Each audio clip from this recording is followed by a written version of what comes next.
ক্রীড়া উপদেষ্টা আসিফ মাহমুদকে জবাব দিলেন সাকিব আল হাসান। দুজনই ফেসবুকে স্ট্যাটাস দিয়েছেন, কেউ কারো নাম উল্লেখ করেননি। তবে কে কাকে ইঙ্গিত করে কথা বলেছেন সেটা বোধহয় বুঝতে কারোই সমস্যা হয়নি। যে দুজনের কথা বলা হচ্ছে তাদের একজন যুব ও ক্রীড়া উপদেষ্টা আসিফ মাহমুদ সজীব ভুঁইয়া, অন্যজন বাংলাদেশের সর্বকালের সেরা ক্রিকেটার সাকিব আল হাসান, যার অন্য পরিচয় আওয়ামী লীগের সাবেক সংসদ সদস্য।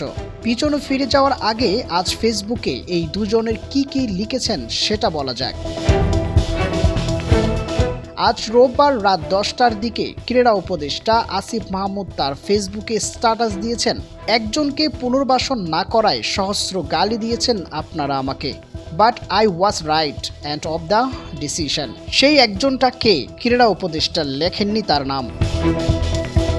কিন্তু সামাজিক যোগাযোগ মাধ্যমে যারা সক্রিয় তাদের ধারণা আসিফ মাহমুদের ইঙ্গিতটা ছিল সাকিব আল হাসানের দিকেই। কেন এবং কারণ কি? আজ রাত 9টার দিকে সাকিব ফেসবুকে একটা ছবি পোস্ট করেছেন। সেখানে তাকে গত বছর গণ অভ্যুত্থানের পর পলাতক সাবেক প্রধানমন্ত্রী শেখ হাসিনার সঙ্গে দেখা যাচ্ছে। ছবির ক্যাপশনে সাকিব লিখেছেন, শুভ জন্মদিন আপা। এবার একটু পিছনের ঘটনায় যাওয়া যাক। গত বছর 5ই আগস্ট ছাত্র জনতার অভ্যুত্থানে শেখ হাসিনা সরকারের পতনের সময়টায় সাকিব ছিলেন কানাডায়। এরপর আর দেশে ফিরতে পারেননি। নৌকা প্রতীকে দ্বাদশ সংসদ নির্বাচনে সংসদ সদস্য হওয়া সাকিব। আরও অনেকের মতো সাকিবের নামেও হয়েছে হত্যা মামলা। তার বিরুদ্ধে রয়েছে শেয়ার কেলেঙ্কারির অভিযোগ, আছে দুদকের মামলা।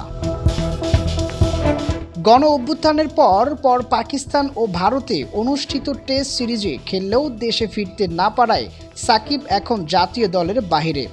গত বছরের অক্টোবরে দেশে এসে দক্ষিণ আফ্রিকার বিপক্ষে ক্যারিয়ারের শেষ টেস্ট খেলতে চাইলে এ নিয়ে ঘটে যায় তুলকালাম। দলের সঙ্গে যোগ দেওয়ার জন্য দুবাই হয়ে দেশের পথে থাকা সাকিব ঢাকায় সরকারের কাছ থেকে সবুজ সংকেত না পেয়ে মাঝপথ থেকেই যুক্তরাষ্ট্রে ফিরে যান। ধারণা করা হয়েছিল সেই সময় সাকিব যাতে দেশে ফিরতে না পারেন তার পিছনে বড় ভূমিকা ছিল ক্রীড়া উপদেষ্টা আসিফ মাহমুদ সজীব ভুঁইয়ার। সেই ধারণা যে অমূলক ছিল না সেটা আজ কিছুটা স্পষ্ট হলো আসিফ মাহমুদের ফেসবুক পোস্টে। সামাজিক যোগাযোগ মাধ্যম ব্যবহারকারী অনেকেরই ধারণা একজনকে পুনর্বাসন না করা বলতে আসিফ মাহমুদ সাকিব আল হাসানকেই বুঝিয়েছেন। সেটা যে সাকিবও বুঝিয়েছেন তা স্পষ্ট হয়েছে পরের স্ট্যাটাসে।